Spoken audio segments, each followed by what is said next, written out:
Tip number one now is to list your prices a lot higher initially than you even expect to sell them for. Now, why do you want to do this? You want to list them high so that you can build up that sense of more value in the listing and collect potential people on the watch list for those items and those favorites that you see on the eBay side of being a seller, right? So that way in the future, you can drop your price down for that listing 5%, and those people will get an email notification that, hey, the price on this listing that you favorited or put on your watch list has dropped 5%, and that will initially hopefully prompt immediate sales. It's creating that sense of urgency and that sense of value. Both are very important to selling products online. Tip number two is to actually do product research ahead of time before you go out and source items for eBay to list, right? So for example, if let's say you want to go out and you want to source a coupon product, for coupon arbitrage for the eBay platform, and you want to see if, what the sales velocity and sales history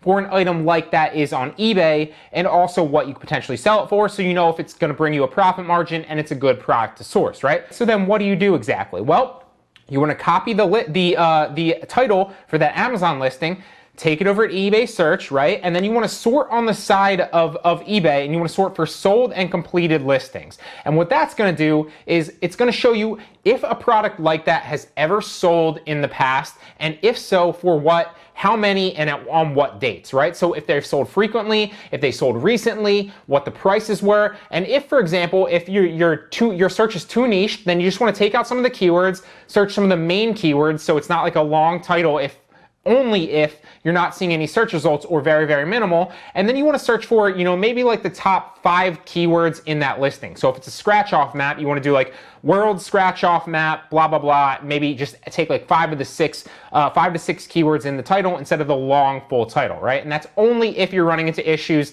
seeing potential listings in the sold and completed items. Then the same thing, right? You're going to search for that broader, sold and completed, see if any items like that have sold. If they have, and they've sold, recently and for decent profit margins, then obviously you want to go ahead and potentially source that. You basically want to do your product research ahead of time, so going in full well, A, this is a good potential item to sell on the eBay marketplace, or B, this isn't. And if it is a good item, you want to know what the potential profit margin that you can make is, what you can potentially sell it for, and obviously what other similar items like that have sold for. Now, when you go, another little caveat and bonus tip, when you go to list that item, you don't want to just go create your own listing. You want to go back, search for it again, go to sold and complete items, and hit one of the items that have sold with a good profit margin that's very, very similar, and hit sell one like this. What that's going to do is it's not only going to take, the category and a potential title that you can then manipulate and change slightly, but it's also going to take the specs that helped it get sales,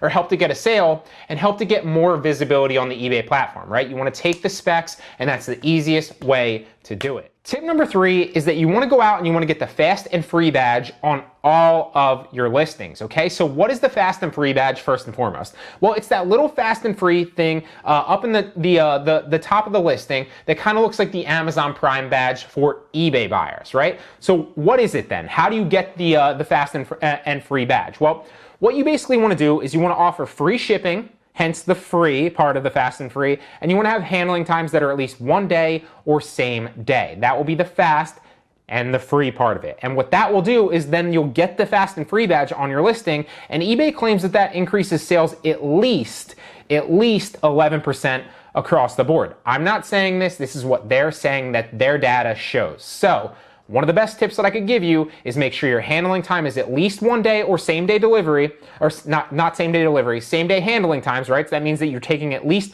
only 1 day to handle the item and ship it out. Also offer free shipping, and then your sales should increase across the board by at least 11%. Now, tip number 4 is going to go directly against tip number 1, but hear me out. So tip number 4 is to sell items for no profit or practically any profit at all. And before you get all up in arms, hear me out. What you want to do is you want to sell items very, very cheap when you're initially ranking your eBay account. And that might mean 0 to no profit on some items, or even, your first couple items at least. The reason being is you want to accumulate positive feedback. Now, positive feedback when you're selling items, right? You're gonna prompt the sales to accumulate positive feedback by listing your items a lot lower, even though initially I told you to list them a lot higher. You got to feel out for where you are in the process, right? If you're ranking a new account, this is the route you want to go. So list your items very, very low to prompt sales to accumulate positive feedback so that you can get that snowball effect to start rolling, because as you accumulate more positive feedback, you will then be able to sell more products at a higher price in the future. So it's an exponential effect, so you might have to take the hit or at least sell them for no net profit in the beginning on like your first 5 to 10 items, just to accumulate some positive sales history so that people, when they come to your listing in the future and you have some positive feedback, that they don't think twice about it because you're a trusted seller now and you have some, history of positive sales. Tip number 5 is to invest in quality shipping supplies. Now, this is one of the things that I fought for so long because it can go against your profit margin, right? If you have to go out and buy shipping supplies like boxes or envelopes, for example, that can go against your margin because then that's another expense on your business, right? If you're going out and sourcing for something I'm gonna tell you here in a second, priority mail when you're shipping, right? That's gonna cost you more to ship it out because if you're paying priority mail, then obviously your shipping prices are gonna be more than if you were shipping like media mail or ground shipping, right? So keep that in mind. It can be an expense on the business and you don't have to do it right away. But one of the best tips is to invest in quality shipping supplies, okay? So that means that you're not shipping out repurposed Amazon Prime boxes to your house, which is something I did initially. In the future, it's not the worst thing in the world if that's, what you want to do in the beginning to kind of, keep your margins as high as potentially possible.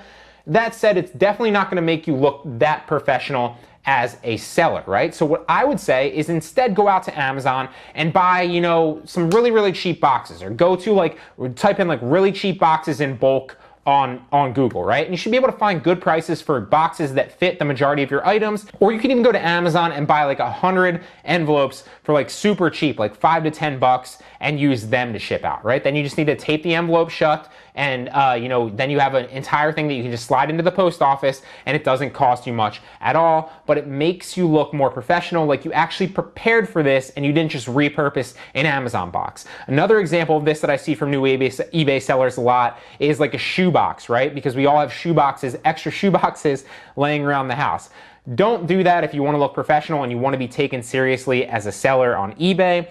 If you take your business seriously, your customers will as well. But if you're not prepared and you're not taking it seriously, well, chances are they won't take you seriously either, and then it could hurt your feedback ratings going forward. So make sure that you're investing in quality shipping supplies, and it will pay off for you. On top of that, if you don't want to essentially pay for shipping supplies, you don't want to go out and pay for boxes, you don't want to go out and pay for envelopes essentially, what you can do is I'm going to give you 2 other options. You can go to, grocery stores or stores like Best Buy and ask them if they have extra boxes, or even like Target or Walmart. Ask them if they have extra boxes that they want to get rid of. A lot of those stores will crush them up into that little pallet cruncher or whatever it is. I don't even remember what it's called. I used to work at Target. And then they recycle a lot of the boxes. So they have droves of empty boxes that they're not using in all shapes and sizes, and you can utilize them to your advantage if you just have the balls to go to a store and ask if they have some extra shipping boxes. You can get free shipping supplies like that. Another way to do it is to go to USPS.com and you can get free shipping boxes, to your door for free. And they come in all different shapes and sizes. You can get padded flat rate envelopes, shipping box, all sorts of shapes and sizes right to your door for free that you can then utilize to your advantage. Another great tip too is to just go to a store, like a Walgreens, or what's another store like Walgreens, like CVS essentially, and just buy wrapping paper, like a shipping wrapping paper that's like beige or tan, right? It costs you $3 a roll, or even sometimes $1 or $2 a roll if you buy it on bulk on Amazon. And then you can wrap your products in just like that, just tape the wrap up like you're wrapping a present, ship it out like that. It will be really, really cheap, and it will make you look a lot more professional than if you just repurposed an Amazon box or send it in a freaking shoebox. So take your business seriously, invest in some quality shipping supplies, and it will pay off for you. It'll make you look more professional. It will definitely result in a lot of better positive customer feedback, which we've talked about previously, the importance of. And basically what you're doing is you're over delivering on their shipping expectations by doing this. Another way to over deliver too is like we talked about when you're going to USPS and you're using the priority mail boxes, then you can ship out with those for free. Although just keep in mind that while you're getting those boxes for free, you do have to pay the priority mail shipping, which can be a little bit more than ground. So just keep that in mind when you're factoring that in to your potential profit margin. The best way to go out and do it is just trial and error. You'll learn by doing it, but highly recommend that you invest in quality shipping supplies.